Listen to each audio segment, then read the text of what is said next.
اللہم صلی علی سیدنا محمد وعلی آل سیدنا محمد۔ یہ کوئی نہیں کہہ سکتا، کوئی بات نہ چھپ نہیں سکتے۔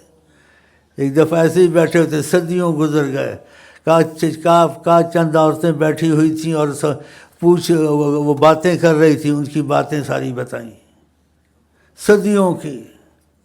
شمائل ترمذی میں نے یہ حدیث پڑھی، صدیوں کی، صدیاں گزر گئیں، کہا فلانی نے یہ کہا، پھر اس نے یہ کہا، فلانی نے یہ کہا، فلاں بتاؤ۔ آپ کا چچا قید میں آیا، کہ ہمارے پاس کچھ نہیں ہے، کوئی چیز چھپتی نہیں ہے۔ آپ کا تمہارے ساتھ فلانی تھی، اتنے وزن کا سونا فلانی جگہ چھپایا نہیں ہے، فلانے وقت فلانی رات چپ ہو گئے۔ ایک سردار بیٹھا ہوا تھا،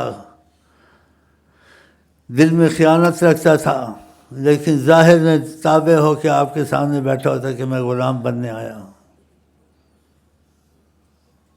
آقا جن کے تلوار کیوں رکھی ہے تم نے؟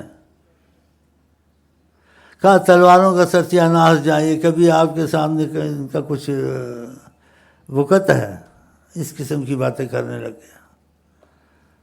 اصل میں وہ آیا تھا آقا جی کو استغفر اللہ قتل کرنے۔ کسی سردار کے ساتھ بیٹھا ہوا، اس نے بات چیت کی تھی قریشی سردار سے، تو بات یہ اس سے ہوئی تھی، اس نے سردار کو کہا، اس سردار نے، میں تم کو محمد علیہ السلام سے چھڑا سکتا ہوں، راحت دے سکتا ہوں، لیکن میرے پر قرض بھی ہے، میری اولاد چھوٹی چھوٹی ہے، میں کیا کروں؟ تو دوسرے سردار نے کہا تیرا قرض ہم ادا کر دیں گے، تیری اولاد کو اپنی اولاد سمجھیں گے اگر تو یہ کام کر دے۔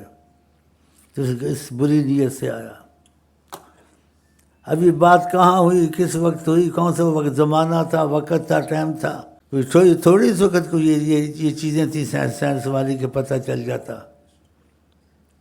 اور خفیہ وہ بیٹھے ہوئے تھے، آقا جی نے ساری وہ باتیں بتائی، تم نے فلاں سے یہ بات کی، اس نے یہ بات کی، پھر تمہارا ذمہ اٹھایا، پھر تم اس نیت سے آئے ہو۔ حیران ہو گیا، کوئی بات نہیں چھپتی۔